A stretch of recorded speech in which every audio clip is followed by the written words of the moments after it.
tatalakayin natin muli yung hamon ni Michael Sandoval, no, sa Iglesia ni Cristo. At ayon sa kaniya, mga kapatid, ang pangalan umano na Santa Iglesia Katolika Apostolika Romana ay hindi papasa. Pakinggan natin siya. Hindi papasa. Kaya merong isang tinatawag na Catholic Faith Defender, palibasa, hindi pasado yung pangalan ng iglesia o relihiyon na kanyang ipinagtatanggol. You will never ever find the name Roman Catholic Apostolic Church. Tatalakayin din natin yung sinabi nila na ang pangalang Iglesia ni Cristo umano ay opisyal na pangalan sa Iglesiang tatag ng ating Panginoong Hesukristo. Pakinggan muna natin sila. Natawag yung pangalan ng Panginoon Kristo, paano yun ibinabati sa mga lingkod ng Panginoon Diyos? Kagaya po ng binasa natin kanina. At mahalaga po, babasahin natin uli ang nakasulat dito po sa Roma 16:16. Magbatian kayo ng banal na halik. Lahat ng iglesia ni Kristo ay bumabati sa inyo. Kaya napakalinaw po, ang mga tunay na Kristiyano ay tinawag po silang mga iglesia ni Kristo. Sunod Mga kapatid, ang iglesia ba na nagdala sa pangalan ng ating Panginoong Hesus, sapat na pa ba ito upang patunayan na ang naturang iglesia ay tatag ng ating Panginoong Hesukristo? Ito ang ating tatalakayin.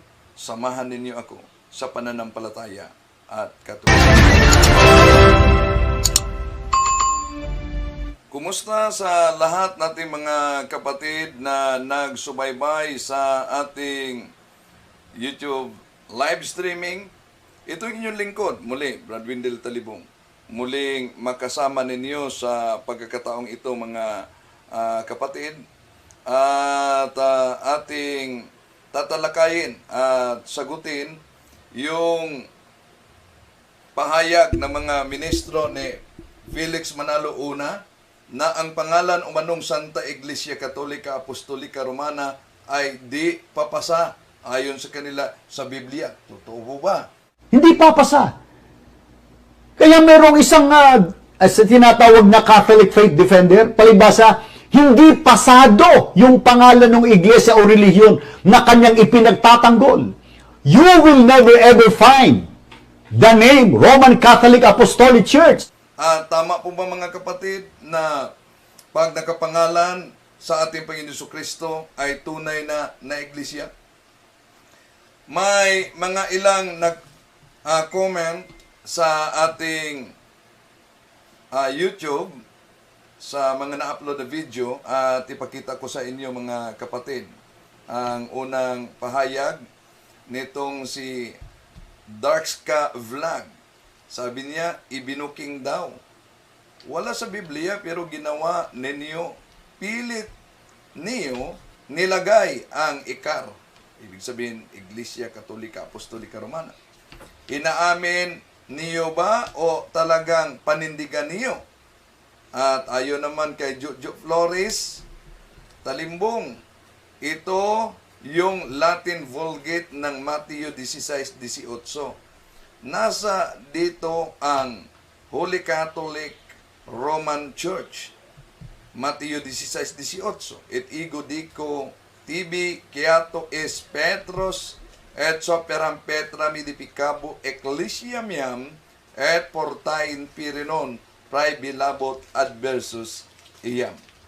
Yon ang pahayag ng mga kaanib sa iglesia ni Felix Manalo. Una, yon din ang tandaan natin ang pahayag ni Michael Sandoval, mga kapatid, no?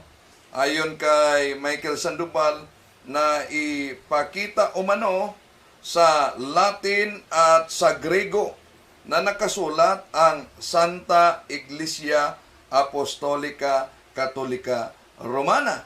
I will build my Holy Roman Catholic Apostolic Church.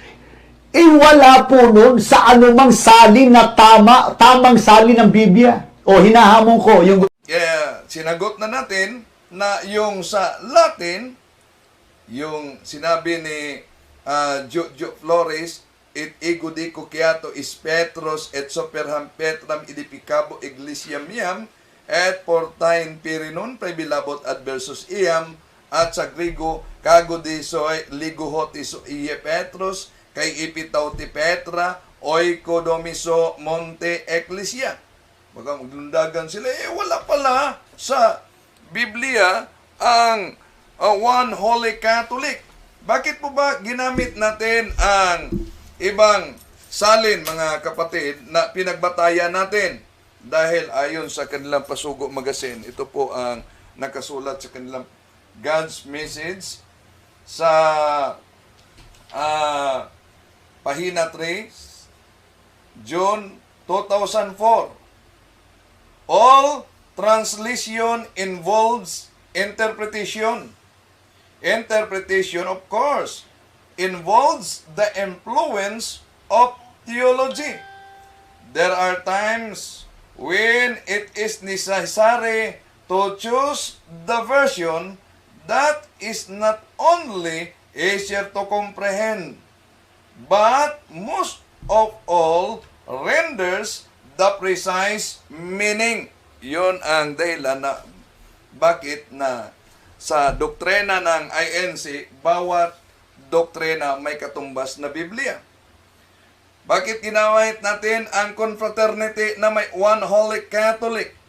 Dahil yung Latin at Greek pinatunayan sa naturang salin kung ano talaga ang totoong iglesia na inilarawan sa naturang salin. Halimbawa, alam nyo naman na ang Old Testament ay nakasulat sa Hebrew, mga kapatid. Sa Hebrew translation, Amar Yahweh Elohim Israel Lemor Kitab Itkalam.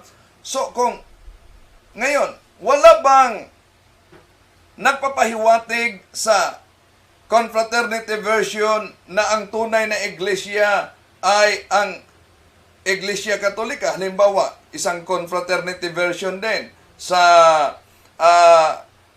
Leviticus Kapitulo 17, versikulo 3. The law of God forbids sacrifices to be offered in any other place but at the tabernacle or the temple of the Lord, to signify that no sacrifice would be acceptable to God out of His true temple, the one Holy Catholic Apostolic Church. Napakalinaw po, mga kapatid, na pinatunayan pala na ang templong ito ay ang One Holy Catholic. At halimbawa naman, ang New Testament, alam naman natin, mga kapatid, na nakasulat sa Grego. Pero wala po bang salin? Ito palagi na natin ginamit. Wala po bang salin galing sa mga protestante na nagpahiwatig na ang tunay na iglesia, kawan ng ating Panginoon Jesucristo, ay ang Catholic Church? Okay. Tingnan po natin ang isang salin na paraphrase on the New Testament by Richard Baxter. Sa San Juan Kapitulo 16. And besides the Jews, I have chosen people among the Gentiles. Them I must call and gather to me. The Jews and Gentiles shall be one Catholic Church. Under me, their only universal head and shepherd. Naku, napakalinaw po, mga kapatid, kahit pala sa protestanting salin, kung ano talaga ang tunay na iglesia.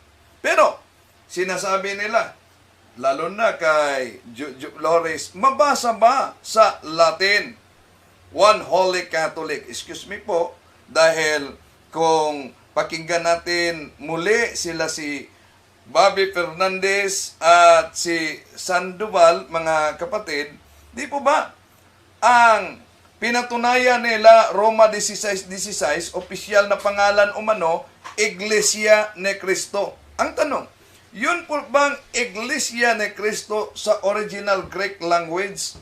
Iglesia ni Cristo, Ecclesia to Cristo, ay mababasa po ba natin yan, mga kapatid, sa original Greek text? Pakinggan muna natin muli sila si Sandoval at si Bobby Fernandez. Natawag yung pangalan ng Panginoon Kristo, paano yun ibinabati sa mga lingkod ng Panginoon Diyos? Kagaya po ng binasa natin kanina. At mahalaga po, babasahin natin uli ang nakasulat dito po sa Roma 16:16. Magbatian kayo ng banal na halik. Lahat ng iglesia ni Kristo ay bumabati sa inyo. Kaya napakalinaw po, ang mga tunay na Kristiyano ay tinawag po silang mga iglesia ni Kristo, sunod sa pangalan ng ating Panginoong Hesus. Oh, yon ang pahayag ni Bobby Fernandez at Michael Sandoval, mga kapatid, na ang iglesia umanong itinatag ng ating Panginoon Jesucristo ay tinatawag sa kanyang pangalan. Pero tingnan natin sa original Greek language, Roma 16:16, at makita nyo sa screen. Aspasasti, alelos en pilamate hagio, aspa suntay, himas hay eklesia pasay to Kristo. Ang nakasulat po, mga kapatid, ay Eklesia pasay to Kristo. Hindi po natin mabasa ang Eklesia to Kristo. Pero ang tanong, sapat na bang batayan na pag mabasa ang Iglesia ni Kristo ay tunay ng Iglesia? Dahil ang Iglesia ni Kristo na binanggit sa Biblia, lalo na sa Roma 16:16, ay hindi pangalang opisyal ng Iglesyang itinatag ng ating Panginoon Jesucristo.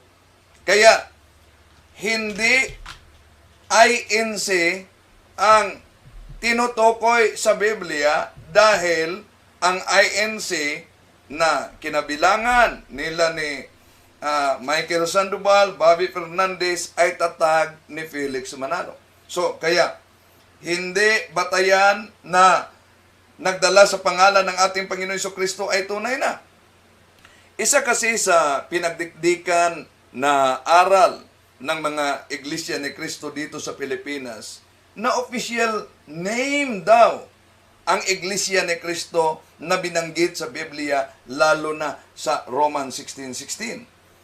Halimbawa, sa Roma 16:16, sa dating Biblia 1905, ito po ang ating mabasa, mga kapatid. Mangagbatian kayo ng banal na halik. Binabati kayo ng lahat ng mga iglesia ni Kristo. Malinaw ang nakasulat, Iglesia ni Kristo, hindi po Iglesia ni Cristo. Dahil nasa pasugo nila, Iglesia ni Cristo. At since ang Iglesia ni Kristo, hindi po Iglesia ni Cristo, ipakita ko nyo mamaya yung Pasugo Magazine na may Iglesia ni Cristo. Iglesia ni Cristo ang dinala at narehistro nilang pangalan sa kanilang religious group na itinatag ni Felix Manalo dito sa Pilipinas. Kaya taas noon nilang pinagmamalaki, mga kapatid, na sila daw ang tinutukoy sa Biblia. Kami po ang tinutukoy ayon sa Roma 16:16. Pero, naalala nyo ba yung debate ni Father Darwin Gitgano at ni Ramel Parba? Nang tinanong si Parba ni Father Darwin, ginamit mo ang Roma 16:16. Kayo ba ang tinutukoy na Iglesia ni Cristo sa Roma 16:16? Aba, sa mga nanood, may direktang sumagot kami. Sunod, pangutana, imo mang gikutlo ang Roma 16:16. Pangutana, kamo na dili. The remaining time for interpolation is 5 minutes. Usa ka tubag, 1 minute. Sir Barba, please continue. Ang akong tinaw kayo sa Karios, Resis yung ang pagbalangkay si Kristo, magpatibulag ang pagod Iglesia ni Kristo. Tulong ka grupo, ako nang gisgutan kanina. Sa inyo, ang pangako, tudyo. Sa inyong mga anak, hindi. Di ba? Pero, kung pansinin niyo mga kapatid, batay sa napakaliwanag na tanong, abay hindi direktang sinagot ni Parba. Please continue. Sunod, pangutana, imo mang gikutlo ang Roma 16:16. Pangutana, kamuna dili. The remaining time for interpellation is 5 minutes.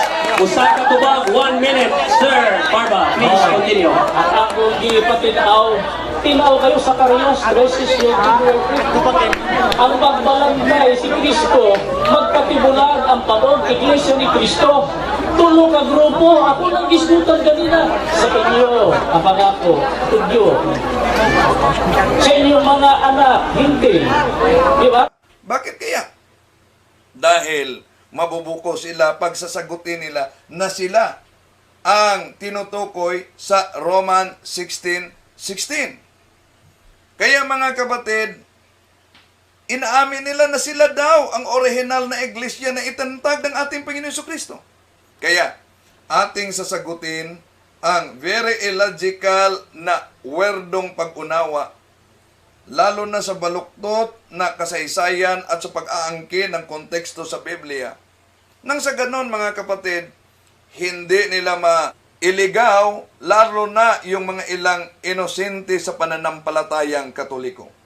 Wala sa Biblia, mga kapatid, na ang iglesia o simbahan na itinatag ng ating Panginoon Jesucristo noong taong 33 Anno Domini ay isunod sa kanyang pangalan. Hindi din mabasa natin sa Biblia, sinabi ng ating Panginoon Jesucristo na ang iglesia na kanyang itinatag ay tatawagin na iglesia ni Kristo. Kundi ang inutusan niya ay ang kanyang mga apostoles na magturo kung ano ang katotohanan. San Mateo Kapitulo 28, versikulo 19 hanggang 20. Tulad sa sinabi ko, yung si Henry C. Di po ba? Nagtayo siya ng malls. Pero, ang kaniya bang itinayo na malls, yung SM, ipinangalan bang SM ni Henry C. upang mapatunayan na sa kanya? Hindi po. Kahit si Henry C. ang nagtayo, pero hindi po isinusunod sa pangalan ni Henry C. Lalo na ang iglesyang itinatag ng ating Panginoon Jesucristo. Dahil sa San Mateo Kapitulo 24, versikulo 24, ang ating Panginoon Jesucristo ay nagsabi na sa kanyang pangalan, maraming mga bulaang propeta na lilitaw at marami ang madaya nila. Ganon din sa Biblia. Si Kristo, ang ating Panginoon, ay nagtatag ng kanyang iisang iglesia. Pero hindi niya isinunod, ikinabit ang pangalan niya sa tunay na iglesia para lang tawagin sa pangalan na umanong opisyal, Iglesia ni Kristo. Yung mababasang Iglesia ni Kristo, tandaan niyo mga kapatid sa Biblia, hindi ayon official name. Dahil hindi iyon proper noun, kundi napakalinaw, common noun. O common noun, ibig sabihin descriptive term. Paglalarawan lang iyon. Siyempre, kung ikaw ay miyembro o kaya ministro ng INC Tatag ni Felix Manalo, sasabihin mo na official at yan ay proper name para magiging official na pangalan at para pumabor sa paniniwala ng iglesyang itinatag ni Felix Manalo. Pero hindi nila naintindihan mga kapatid. Ang gamit ng common noun o kaya tinatawag na descriptive name. Tulad lang sa ilang mga halimbawa. Yung Iglesia ni Cristo na binanggit sa Roma 16:16 ay kabilang lang yon sa napakadaming halimbawa ng descriptive terms na nasa Biblia patungkol sa tunay na iglesia na itinatag ng ating Panginoon Jesucristo. Bakit? Ang daming mga descriptive terms sa tunay na iglesia. Makita niyo mga kapatid, Merong Churches of the Saints. Unang Korinto, Kapitulo 14, versikulo 33. Merong Churches of the Gentiles. Roma, Kapitulo 16, versikulo 4. Merong tinatawag na Church of God, ayon sa unang Korinto, Kapitulo 1, versikulo 2, Gawa, Kapitulo 20, versikulo 28. Merong tinatawag na Church of the Living God, ayon sa unang Timoteo, Kapitulo 3, versikulo 15. At merong tinatawag na Church of the Firstborn, ayon sa Hebreo, Kapitulo 12, versikulo 23. At tandaan ninyo, bawat talata ay may nag-angkin na mga sulpot na sikta na nagparehistro din sa naturang pangalan. Ngayon, yun bang tinutukoy at ipinakita natin ng mga pangalan, mga kapatid? Ito din ba ang tinatawag na official name? Siyempre hindi. Ito ang mga halimbawa lang sa tinatawag na descriptive terms and not proper name or official name na inirefer ni San Pablo sa iglesia na itinatag ng ating Panginoon Jesucristo. Ganun din sa mga iglesia ni Kristo sa Roma 16:16 ay kabilang sa mga napakadaming halimbawa ng tinatawag na descriptive terms na hindi kilanman naging proper name dyan sa Biblia para lang sabihing official name. Bakit sinabi kong dyan sa Biblia? Dahil meron kasi silang ginagamit din na aklat na Katoliko na, tingnan nyo, mamaya ipakita ko sa inyo mga kapatid at iparinig ko sa inyo. At gumagamit din sila ng Biblia ng Katoliko. Kung hindi proper name, bakit may Iglesia ni Cristo batay sa nakasulat sa Biblia ng Katoliko na capital letter? Mamaya, sasagutin natin yan. Balikan muna natin.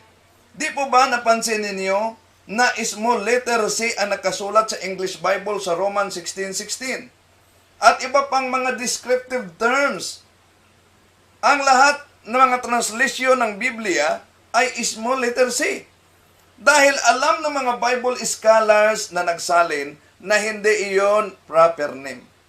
Tapos sasabihin ng mga ministro sa iglesia ni Felix Manalo dito sa Pilipinas na pangalang opisyal ang Iglesia ni Cristo sa Biblia. Kaya sila daw ang tinutukoy ayon sa Roma 16:16.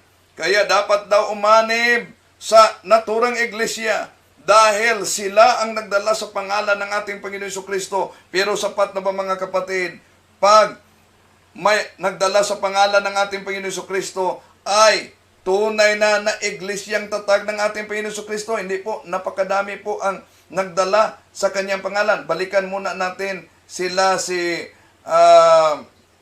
Michael Sandoval at Bobby Fernandez. Natawag yung pangalan ng Panginoon Jesucristo, paano yun ibinabati sa mga lingkod ng Panginoon Diyos? Kagaya po ng binasa natin kanina. At mahalaga po, babasahin natin uli ang nakasulat dito po sa Roma 16:16. Magbatian kayo ng banal na halik. Lahat ng iglesia ni Kristo ay bumabati sa inyo. Kaya napakalinaw po, ang mga tunay na Kristiyano ay tinawag po silang mga iglesia ni Kristo. Napakalinaw. Yun ang sabi ni Bobby Fernandez. Pero napakalinaw din na hindi yan tumutukoy sa iglesyang tatag ni Felix Manalo. Di po ba? Batay sa kanyang binasa, nakita natin mga kapatid na small letter C. Kaya mag-ingat tayo mga kapatid. Because the problem of Manalos Church, the Iglesia ni Cristo, founded by Felix Manalo in 1914, and kung tingnan natin ang kanilang pasugo magasin at kahit na sa kanilang rehistro, Los Fundadores de esta Asociación son Felix Manalo, that the founders of this church, isa lang si Felix Manalo, napakadami nila. Niya sa Security. Please proceed. Niya sa Security Exchange Commission. Nga naingon si Felix Manalo that he is the founder of the name Iglesia ni Cristo. Pangutan na! Unsa may Bisaya og founder? Tubag, 1 minute. Bisaya sa founder, magtutukod sa mga...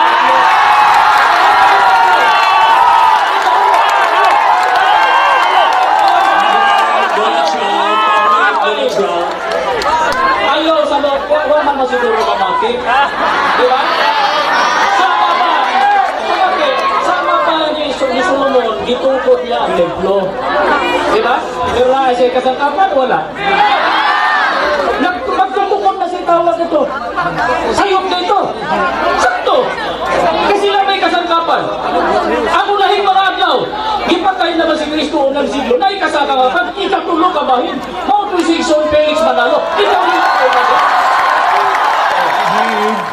Kay imo namang giangkon Please proceed. ang nagtukod sa lokal nga simbahan nga nibangon sa Pilipinas si Felix Manalo. Ang pangutan na kanus aman ni natukod. Kanus ana tukod? Tubag, 1 minute. ang iyang trabaho, mao na style nila, maghatag og comment. Kay iyang giangkon.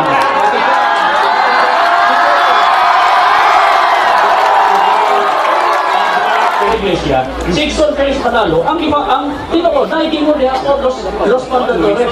O sa mana, sa mga lokal sa ikatulong bahin sa Iglesia. Ang Iglesia ni Cristo narehistro July 27, 1914. Imo naman yung giangkon nga si Felix Manalo nagtukod sa lokal.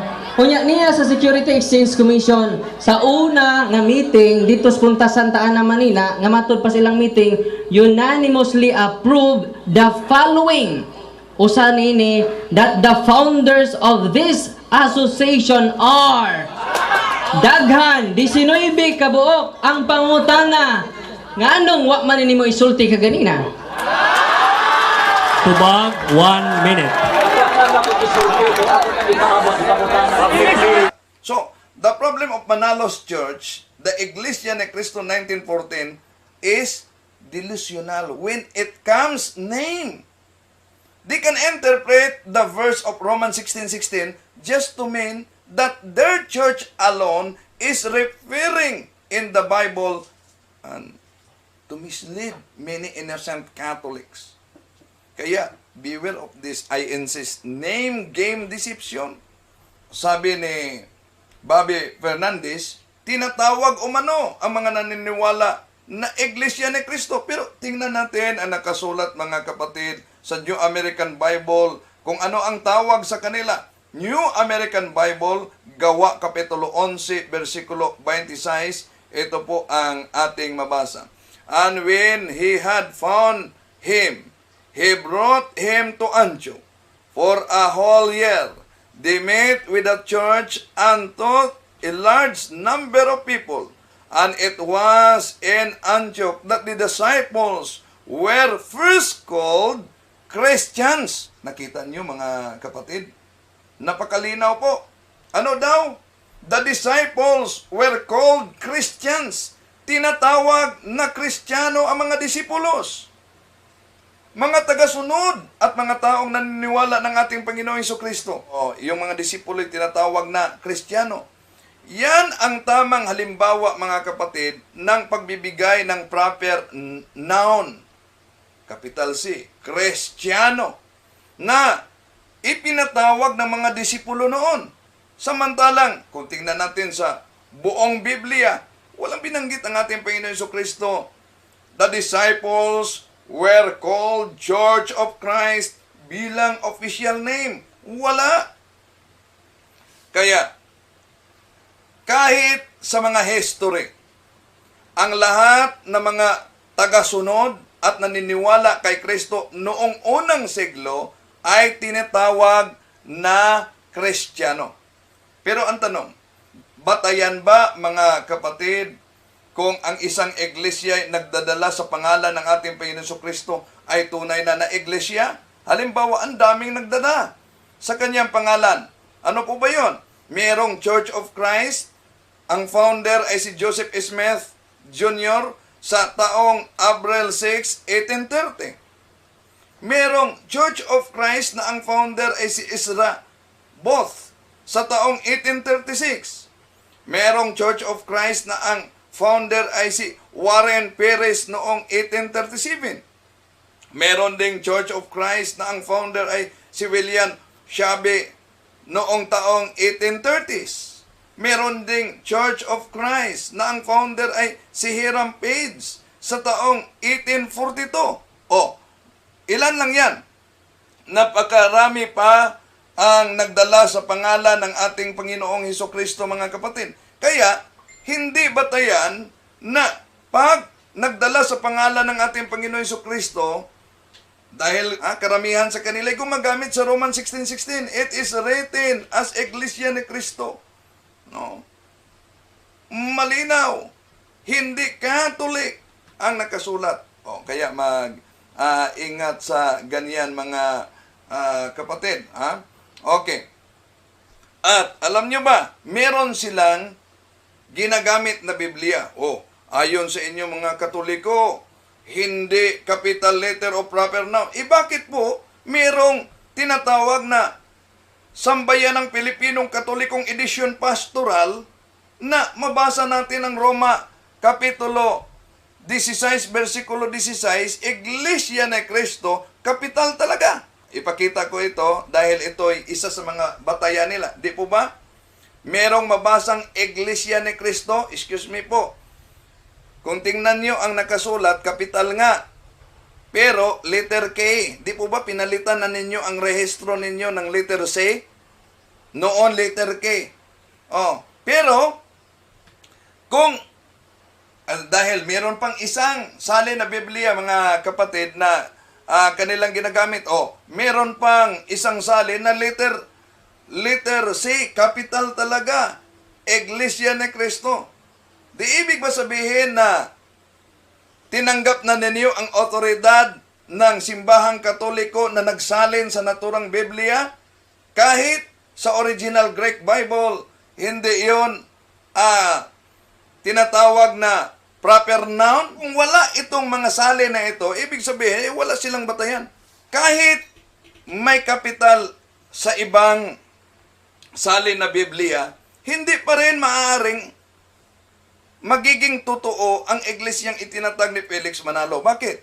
Oh, napakalinaw po. Inaamin sa kanilang Pasugo Magazine 1997 sa pahina 11.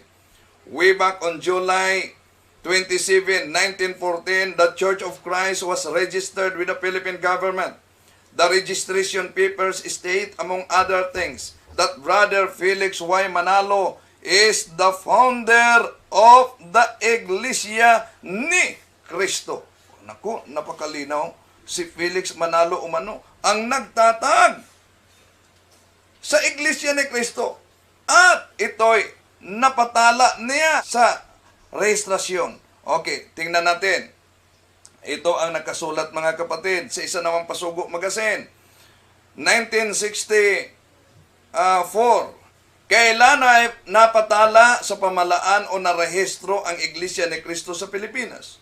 Noong Hulyo 7, 1914. Tunay nga na sinasabi sa rehistro na si kapatid na Felix Manalo ang nagtatag ng Iglesia ni Cristo.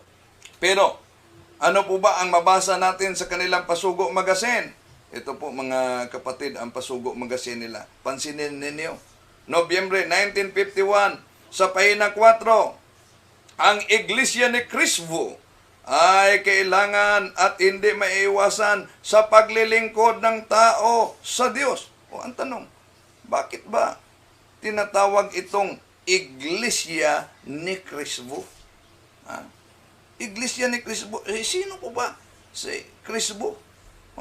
Ang tanong, ito po bang Roman 16:16 na palagi nilang ginagamit, mga kapatid? Tumutukoy ba ito sa iglesyang itinatag ni Felix Manalo? Na nabasa natin, Iglesia ni Cristo. Ito, Pasugo Magazine. Marso-Abril 1981 sa pahina 3. The Church of Christ mentioned in Romans 16:16 is not meant for us, but for the Church of Christ established during the first century. Naku, napakalinaw. Hindi pala ito tumutukoy sa kanila dahil ito'y tumutukoy sa unang iglesia sa first century. At sino po ba ang tinutukoy na unang iglesia sa first century? Gamitin natin yung isang pasugo na ang may akda ay si Phil John Fuentes. Ito po ang mabasa. I have nothing against the fact that the Catholic Church, which exists to this day, could be traced back from the first century. Pasugo, Marso, Abril 1986 sa pahina 4. O inaamin nila na ang simbahang Katoliko, which exists to this day, could be traced back from the first century. Kaya, napansin ninyo nang tinanong ni Father Darwin si Parba na kayo po ba ang tinutukoy sa Roma 16:16? Abay, hindi agad yan. Sinagot ni Parba, mga kapatid. No, napansin nyo ba? Okay. So, kaya hindi batayan na pag gumagamit sa pangalan ng ating Panginoong Hesukristo ay tunay na. At alam nyo ba na silang gumagamit, mga kapatid, inaamin nila na wala na silang sariling Biblia. Pakinggan natin sila si Ramel Parba. Wala silang sariling Biblia. Ito. Wala raw tayong sariling salin ng Biblia. Ang una, kaya natin na gumawa ng sariling salin ng Biblia. Kaya natin, kapatid na Michael, pero hindi po ginagawa yon ng Iglesia ni Cristo. Ang dahilan, kapatid na Michael, iyon yung mismong mga Biblia ang isinali nila na ating ginagamit. Hindi nga nila halos paniwalaan pag tayo ang gumagamit. Di lalo namang hindi nila tatanggapin kapag yan ay salin ng Iglesia ni Cristo. Tingalawa, hindi naman po komo ang isang relihiyon, tulad ng Iglesia Katolika, hindi naman komo ang isang relihiyon, mayroong sinaling Biblia, gaano mang karami yan, hindi katibayan yan na yan ay totoo o tunay na relihiyon. Okay, napansin nyo ba, mga kapatid, ang pahayag ni Ramel Parba na inaamin nila wala silang salin na Biblia. At kaya umano nila na magsalin pero wala silang salin. Dahil kung meron silang isinalin na Biblia, kung ang Biblia man nasalin natin, pag sila ang gumagamit, hindi paniniwalaan, ano pa kaya kung sila mismo ang magsalin, lalo nang hindi sila paniwalaan. Pero napansin nyo ba ang argumento? Hindi umano katibayan kung maraming salin na Biblia ay tunay na iglesia. Halimbawa, ang Iglesia Katolika, maraming salin. Kaya ginagamit nila ang iba't ibang salin. Pero hindi katibayan na tunay na iglesia. Di po ba argumentum contra factum non valet? Bakit? Yung nagsalin ay hindi tunay para sa kanila. Pero yung mga salin ay nagiging tunay at silang nangungupya ay naging tunay. O, pwede po ba yon? Yung nagsalin ay mali, ngunit yung nangungupya ang nagiging tunay?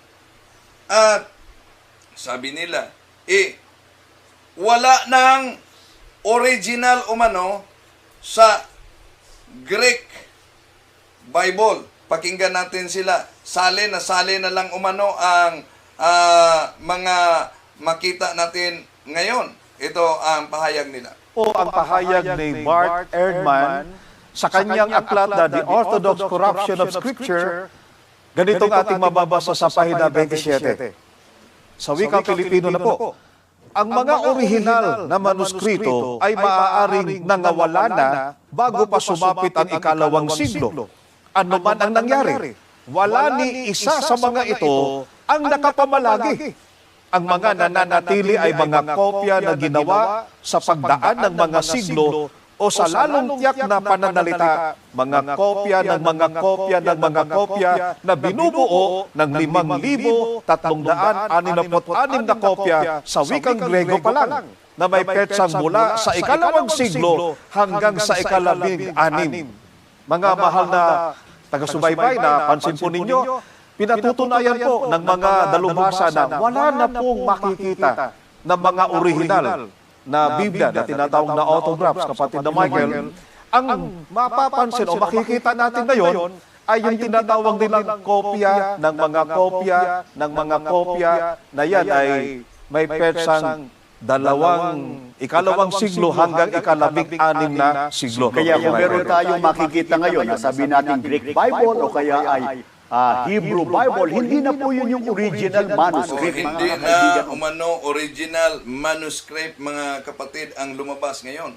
Pero wala silang salin at hindi katibayan na ang nagsalin kahit ano umano karami ang isinalin ay tunay na iglesia. Eh di po ba? Very illogical, ang nagsalin ay hindi dapat paniwalaan. Ngunit ang resulta sa kanilang salin ay kinopya at silang nangungopya ay nagiging tunay na iglesia. Naku ha? At hindi lang yan. Dahil palagi nilang ginagamit, mga kapatid, na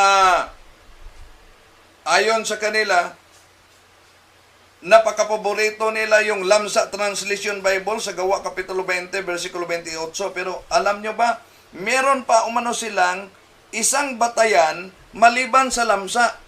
At ano po ba yung Biblia na dahil sa Lamsa kasi ang nakasulat, Church of Christ. Kahit sa original Greek Bible, Ecclesia Toteo. Ecclesia Toteo meaning Church of God. Sa iba't ibang salin, Church of God po.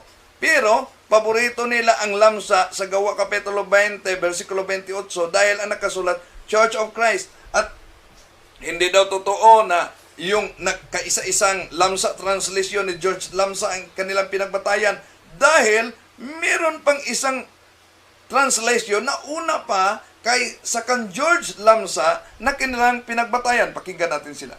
To. Kapatid na Bobby, naalala ko lang, samantalahin na natin.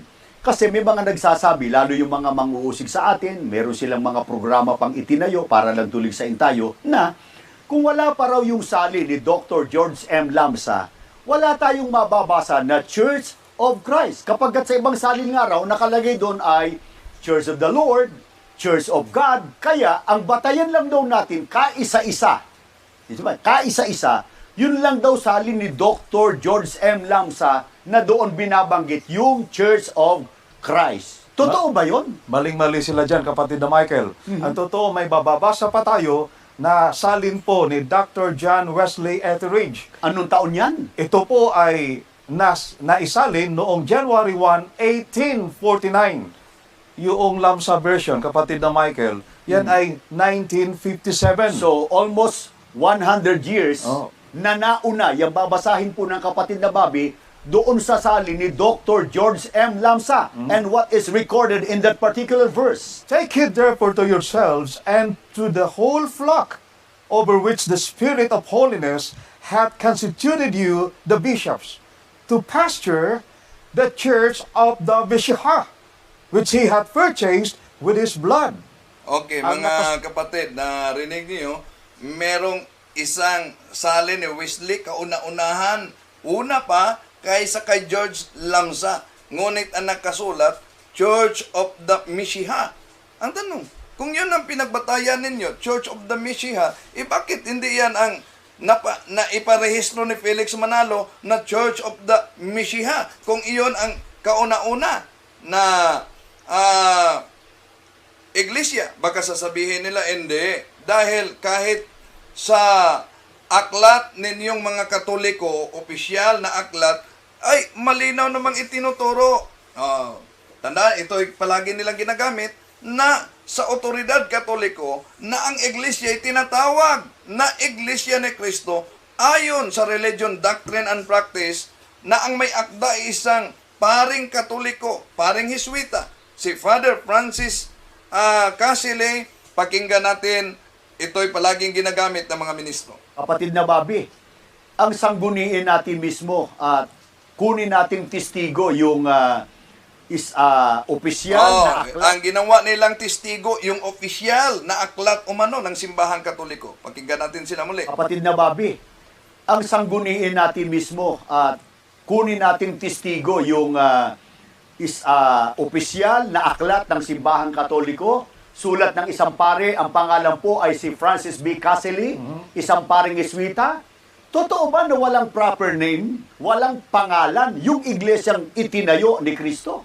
Meron, kapatid na Michael. Ito ang ating mababasa sa wikang Pilipino na po. Si Jesucristo ba ay nagtatag ng iglesia? Oo, mula sa lahat ng kasaysayan, kapwa panlupa at hindi pangkabanalan. gayon din mula sa Biblia na kilalang isang makataong kasulatan. Ating nalaman na si Jesucristo'y nagtatag ng iglesia na tinatawag sunod sa Kanya, ang Iglesia Kristiyana o ang Iglesia ni Kristo. Kaya malinaw po, ayon na rin po sa otoridad ng Iglesia Katolika. So, tingnan niyo mga kapatid. Diba, sabi niya, kaya malinaw po, ayon sa otoridad ng simbahang Katoliko. Ito'y palagi nilang ginagamit. Kahit otoridad ng Katoliko umano ay ipinahayag na ang nag-iisang totoong iglesyang itinatag ng ating Panginoon sa Kristo ay tinatawag na Church of Christ o Iglesia ni Kristo. Ito ang inaamin umano sa paring Katoliko na rinig niyo naman mga kapatid, at ito ang kanilang binasa ni Bobby. Did Jesus establish a church? Yes, from all history, both secular and profane, as well as from the Bible considered as human document, we learn that Jesus Christ established a church which from the earliest times has been called after him, the Christian Church or the Church of Christ. Kaya narinig nyo si Bobby, malinaw na ginamit nila na testigo yung opisyal na aklat ng simbahang Katoliko umano. Mga kapatid, natatawa tayo nitong mga ministro ni Felix Manalo. Ang konteksto kasi sa referensya ay totoo dahil patungkol iyan sa Catholic Church. Pero hindi totoo mga kapatid na ang Iglesia ni Cristo dito sa Pilipinas ang tinutukoy sa aklat na yan. Di po ba? Di po ba matawag natin na isang deception ang pag-chop-chop sa naturang aklat na ginawa noon pa man, more than 100 years na mulang naitatag ang Iglesia ni Cristo sa 1914 sa Aklat Katoliko, at isa na yung narinig ninyo na saksihan na aklat ni Father Francis Casili. Mga kapatid, makita lang ang Church of Christ, nanlalaki na ang kanilang mga mata. At sila daw agad, iyon, dahil may nakasulat na Church of Christ o Iglesia ni Cristo. Kaya mga kapatid, natatawa tayo sa ganitong mga illogical na pag-angkin dahil lang parang mapatunayan na sila umano ang pinangalanan at tinutukoy ayon sa aklat Katoliko.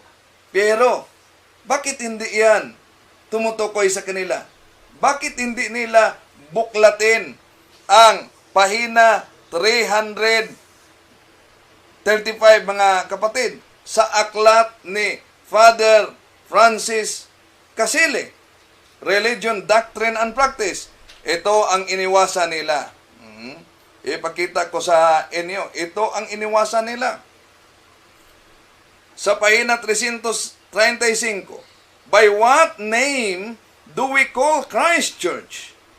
Sa anong pangalan itinatawag ang iglesia na itinayo ng ating Panginoon Kristo? We call Christ Church the Holy Catholic Church. Christ Church has many titles. It is sometimes called merely the Church or the Catholic Church. It is also known as the Christian Church, the Roman Church, or the Roman Catholic Church. The word Roman being added to indicate that it is in communion with the Bishop of Rome, the successor of St. Peter. St. Pacian, in his 4th century said, Christian is my name, Catholic is my surname. The Church is also styled the Kingdom of Christ, the body of Christ, and the spouse of Christ. Yun ang nakasulat, mga kapatid, na pilit nilang iniwasan upang angkinin na yung Church of Christ na nakasulat sa pahina 442 ay tumutukoy sa iglesyang itinatag dito sa Pilipinas. Pero kung ating basahin ang pahina 335, abay, ang Church of Christ na yan, tumutukoy pala mga kapatid sa Iglesia Katolika. Ganyan din ang sinasabi, di po ba? Sa Catholic Catechism, Catechism of the Catholic Church sa pahina 881 mga kapatid. Ito ang ating mabasa. This is the sole Church of Christ, which in the creed we profess to be one, holy, Catholic, and apostolic. Naku, napakalinaw po mga kapatid. Kaya mali po ang sinasabi nila na yung pangalang Church of Christ umano ay pinalitan natin ng Iglesia Catholic, kaya natalikod ang totoong iglesia. Hindi po totoo yan mga kapatid. Dahil ang Church of Christ, sabi na ng ating Panginoon Jesucristo sa kanyang pangalan, marami ang magdala upang mailigaw sa Mateo 24:24. Kaya, sa original Greek Bible, ang simbahang ito ay tinatawag sa Acts chapter 9 verse 31, Himion Ecclesia Catholis, tis Judaias kay Galalias kay Samarias, erenen ikinyen oikodomo. Meaning, balikan natin ang aklat na kanilang ginamit mga kapatid. Mabasa lang nila na ang salitang Iglesia ni Cristo sa librong Katoliko, sa pare na may akda sa naturang aklat mga kapatid, dahil may salitang Church of Christ, sasabihin at aangkinin na nila na sila ang tinutukoy umano sa naturang aklat. Sila umano ang pinatutungkulan sa naturang aklat. Hindi po sila iyon. Kundi kung ituloy lang natin ang Catholic Church. Mga kapatid, sadya lang mahilig talaga mangangkin itong Iglesia ni Kristong tatag ni Felix Manalo. Magkot sa mga aklat Katoliko at papalabasin na sila daw ang tinutukoy sa otoridad ng simbahang Katoliko. Kaya mag-ingat sa ganito. Maraming salamat po sa inyong pagsubaybay. Antabayanan ninyo kami ni Father Darwin mamaya mga kapatid sa aming kulab. Itong inyong lingkod, Brad Wendell Talibong, hindi po natin layunin na saktan ang damdamin ng ating mga kapatid, kundi sinagot lang natin ang matagal na nila na pagtuligsa sa banal nating pananampalataya. Fides quaerens intellectum, faith seeking understanding. Maraming salamat po. Iisang debosyon tungo sa iisang misyon.